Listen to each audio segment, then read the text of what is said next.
Yeah, we're crazy. I landed on my head too many times. That's all right. It's all in fun. Well, you know, he had never been around horses. He was working at a bakery, and one of the guys at the bakery, because he was so small, said, "Robbie, you should be a jockey." Well, he'd never been around horses, didn't know, you know, anything about them. So I had a friend that kept asking me about him. And so one day Robbie come home from work and he said, "Mom, I'm going to be a jockey. I quit my job." I said, "What?" I said, "Okay, you go down to Income and talk to Marv Whitworth and he will help you be a jockey." Get me a saddle tag, somebody.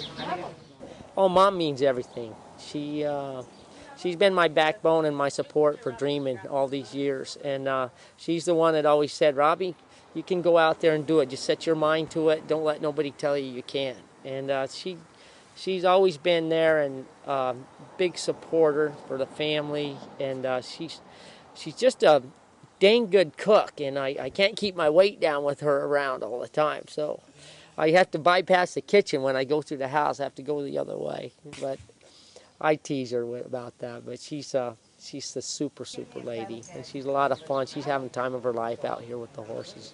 He was raised poor, you know, I was on welfare and working all the time, you know. So this was really something. He said, "Mom, I'm gonna earn enough, $100,000 in the bank." Top of the stretch, Tactical Cat, Excess Thrilling, Lucky Roberto. I said, $100,000. Come on, Robbie, you ain't gonna work, you know, earn that much money in your life. So anyway, he did. He saved it up, got $100,000. And Lucky Roberto forges past to win the hopeful. Lucky Roberto, 3/4 of a length. The Davis jockey legacy is continuing on in your daughter Jackie. Can you tell me what that feels like to have your daughter following in your footsteps? Oh, bud, the heart just pounds every time she goes in the starting gate, and I know exactly what she's thinking and what she's doing. My dad wasn't too excited about me riding, so I knew college was a big deal to my parents, so I realized that Chris McCarron was starting the jockey school. And I knew it was starting up actually the year, so I approached my dad. I said, "Listen, I'm going, and I want to ride, and that's what's happening." So he basically gave me the okay after he realized you can't change my mind. I tried to do other jobs. I went to school for my first year of college. I went for fashion design, and I did I started my associates in the fine arts, and halfway through it, I got bored, so I decided to jump into the racing. My dad wasn't 100% behind me at the start, and my mom told me if I want it bad enough, I got to go do it on my own.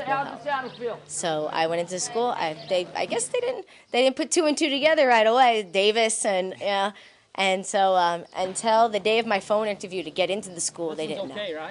And when he found out, he hit the ceiling, I guess you could say. He called my dad after my interview and said, if with your blessing, she can come. So it worked out to my benefit. Mackenzie cut the corner beautifully.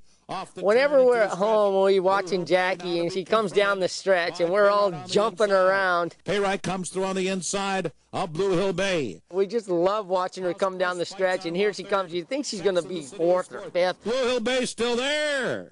And here she comes. She just got a little way of getting her horse up, and she wins by a head. And Blue Hill Bay did it. Wire to wire at 64-1. And we're all jumping up and down. We look at each other, and we just start dancing in a circle. And we grab each other and go in a big circle, and just through excitement, and high-fiving, and, then the pillow fights come out, and the dogs start biting us, and then we got to settle down. Who do you think was more nervous, you or your father? My dad. Oh, yeah. He was. I was excited. I was walking around. I was grinning ear to ear. He was pacing back and forth, and he was nervous. It was fun. He's got ready for the main track, ain't he? That old man. I think he came home 23 on the turf the other day with me, because he was picking them up, setting them down.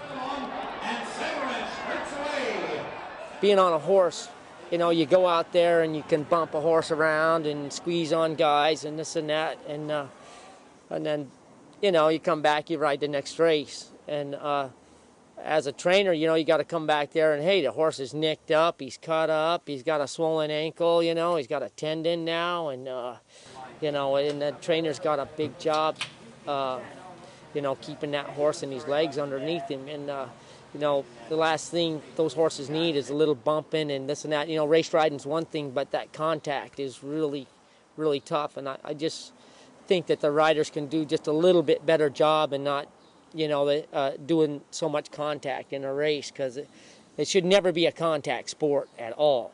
You know, there's enough variables out there to get you in trouble and this and that. And so instead of giving the jockey days, I think they should give them like a farm service and let them go out there and spend 40 hours at the farm, you know, and working and with that horse, doing his legs up, standing him in ice, picking his feet, and that type of thing, because the trainers have it really tough, and, you know, the owners too, you know. I mean, they want to see their horses run, and they get 1 or 2 races and they get banged up. It's not right. There's a peanut gallery here. I just can't tell you how smart he is, how dedicated he is, and he's so good with these kids. In fact, I always told him he just had kids so he'd have somebody to play with, you know. I can tell you, you know, with her determination and her desire, that she has, you know, nothing but up top to go, and all she needs is 1 or 2 good horses to ride, and she'll make a big name for herself. The money doesn't really mean anything. The purses is just getting that racing experience, and I think that she's going to be a top rider one day. I really do. Just a happy breeze, Jeff. Here, let's go. I think I'm going to go to the top of the stuff. They need a shank.